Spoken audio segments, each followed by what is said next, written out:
अस्सलामुअलैकुम जी। Fundamental of physics Halliday Resnick Walker का 10th एडिशन है। Chapter 29 magnetic field due to current. Problem 37 है। वो कहता है चार लॉन्ग स्ट्रेट वायर्स हैं जो परपेंडिकुलर टू द पेज हैं, दिखाई गई है हमें। वो कहता है cross section square of the edge length आपको 13.5 सेंटीमीटर ए की वैल्यू दे दी गई है। 7.5 एम्पियर का करंट है। Current out of the page है। वायर 1 और 4 का जो है वो आउट ऑफ द पेज है। 2 और 3 का इनटू द पेज है। नेट मैग्नेटिक फील्ड बतानी है of wire length on 4, wire number 4 पे जो फोर्स लग रही है इस पे। अब जनाब इस पे अगर हम देखें सुपरपोजिशन के लिहाज से तो 1 लगाएगी, 2 लगाएगी, 3 लगाएगी। मैंने सबका ले लिया। अब अगर हम कंपोनेंट चूंकि इंक्लाइंड भी हैं फोर्सेस तो हम कंपोनेंट्स बना लेते हैं।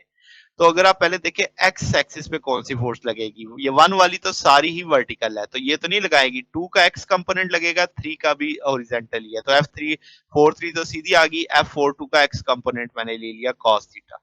तो वो आपके पास टूल सिंपल सा है, mu naught I square over 2 पाई ए आ जाएगा। अब आपके पास इसमें से डायगोनल लेंथ इसकी देखेंगे तो वो आपके पास स्क्वायर रूट 2 ए के बराबर आ जाएगी। फिर cos 45 क्योंकि आपके पास स्क्वायर है तो स्क्वायर का आधा 45 डिग्री बन रहा होता है। इस सारे को सॉल्व करेंगे तो ये आ जाएगा। फिर आपके पास y कंपोनेंट में देखें तो ये सारा y पे है तो 2 का y कंपोनेंट आ जाएगा। उस सारे को लेके सॉल्व करेंगे तो ये mu naught I square 4 pi a आ जाएगा। अब सारे x और y के सारे रिजल्टेंट कंपोनेंट निकाला जा सकता है। सारे को सॉल्व करेंगे। Square root 10 mu naught I square 4 pi a है।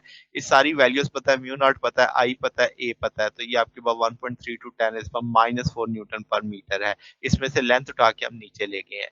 फिर आपके पास मामला वो क्या कहता है जी, एंगल बताएं जी तो y कंपोनेंट भी पता है, x कंपोनेंट भी पता है। tan का 2 लगाया जा सकता है, -1/3 आ जाएगा तो ये 162 डिग्री बन जाएगा। वेक्टर नोटेशन में लिख सकते हैं, मैग्नीट्यूड भी है और उसका आप कह रहे हैं यूनिट वेक्टर के साथ हमने उसे लिख दिया उस चीज के। तो ये -1.25 10 इस पर -4 न्यूटन पर मीटर आ जाएगा और ये 4.7 10 पर -5 न्यूटन पर मीटर जे डायरेक्शन में आ जाएगा। तो ये अब आपके पास फोर्स आ जाएगी। ये आप इसमें हम इसे F4 नहीं लिखे, F1 लिखा हुआ है, ये F4 तो ये F4 आ जाएगी आपके पास जनाब। रिजल्टेंट फोर्स के भी रिजल्टेंट फोर्स का मैग्नीट्यूड भी